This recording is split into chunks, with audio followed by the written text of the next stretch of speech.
Inklyuziv ta'lim bu har bir bola uning jismoniy yoki aqliy imkoniyatidan qat'iy nazar sifatli ta'lim olish huquqiga ega bo'lishini anglatadi.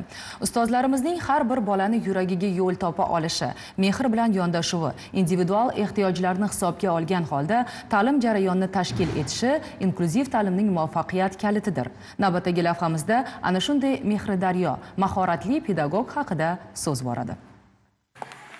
Muhayyo Dehqonov 30 yildan buyon bolalarga ta'lim berib kelmoqda. Davlatimiz rahbarining tashabbusi bilan alohida ta'lim ehtiyojlari bo'lgan bolalarga ta'lim, tarbiya berish tizimini yanada takomillashtirish chora-tadbirlari to'g'risidagi qarorlariga asosan bugun o'qituvchi inklyuziv ta'lim asosida bolalarga dars berib kelmoqda. Ilgari har bitta shunga imkoniyati cheklangan o'quvchi uy ta'limida o'tirgan edi.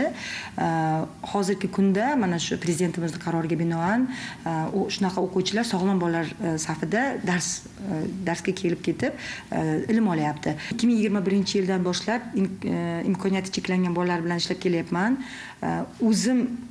O'zimdan o'zim xursand bo'laman. Shu bolalarni o'zgarishi katta bo'lganligi uchun o'ylaymanki, nafaqat mana shu 4 yil mobaynida, keyingi davrda ham 9-sinf, 11-sinflarda ham bu bolada bundan-da ko'proq imkoniyati ko'payib, masalan, xalqimizga yetukli inson bo'lib yetishiga ishonaman.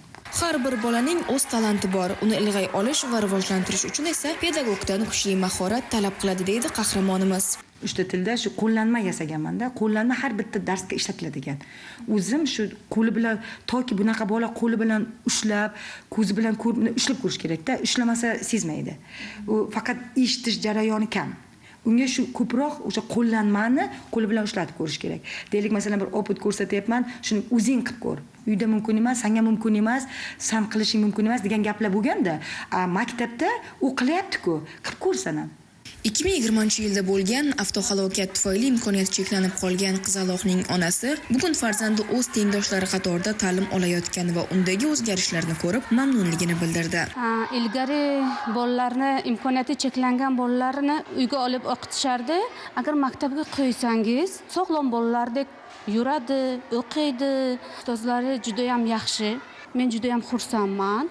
Bolamga juda ham e'tiborlari katta, mehr bilan dars berib, shu hamma qatori sog'lom bolalardek nima qiladilarda, muomala qilib, o'shalarga o'rgatyaptilar.